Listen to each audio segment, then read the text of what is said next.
Մենք սպասում էինք որոշակի հաջողության, բոլոր նախապայմանները կային, բայց երբ դեռևս նախապատրաստական աշխատանքների փուլում զուտ տեխնիկական պատճառներով ստիպված եղանք մերժել մասնակցության հայտ ներկայացնողների մի մասին, անդրադարձանք, որ մեր սպասումները գերազանցվեցին, ասաց Հիլդա Չոբոյանը, հույս հայտնելով, որ քաղաքական արձագանքը եվրոպական երկրներում եւս մեծ կլինի։ Քաղաքական առումով մեծ աստեցություն պետք է կործածելա, որովհետև մեր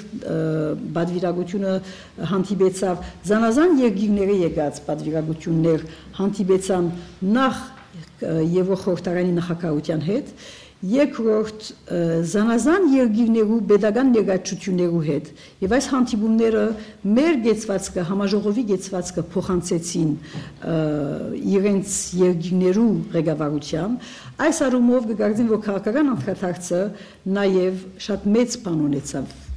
հետևանք ունեցավ Դեկտեմբերի 17-ին Եվրահանձնաժողովը այս շենքում քննարկելու է Եվրամիությանը Թուրքիայի անդամակցության հարցը։ Այդ օրը Բրյուսելում Եվրոպայի հայդատի հանձնախմբի նախաձեռնությամբ Հայ հեղափոխական դաշնակցություն եւ Ռամկավար ազատական կուսակցությունների ներկայացուցիչները մեծ ցույց կանցկացնել։ Իսկ մինչ այդ Եվրոպահայ համայնքներն իրենց երկրներում տարբեր քաղաքական ուժերի հետ կաշխատեն լրացնել գործողությունների շարքը։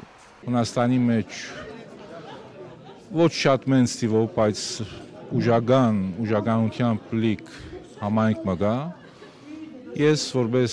Դաշնակցության ներկայացուցիչ Հունաստանի մեջ կհաստատացնեմ որ ինչպես անցյալին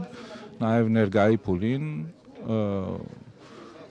հունահայությունը իր գալերին միլիոնե իր հույն բարեկամներու հետ որպեսզի եվրոպական խորհրդարանի մագարտագին աժմիականցնե այն բանջները, որոնք այսօր հայության արժեվ կգտնվին։ Եվ Սփյուռքի խնդիրները, եւ նաեւ մեր հայրենիքի եւ Արցախի խնդիրը։ Հիլդա Չոբոյանը նշեց, որ ակտիվ աշխատանքներ են տարվելու նաեւ ինչպես Եվրամիության անդամ պետությունների կառավարությունների, այնպես էլ Եվրախորհրդարանում այդ երկրների ներկայացուցիչների հետ։ Առաջիկայում եվրոպական այս կառույցն իր տարեկան զեկույցում պետք է արտահայտվի Եվրամիությանը Թուրքիայի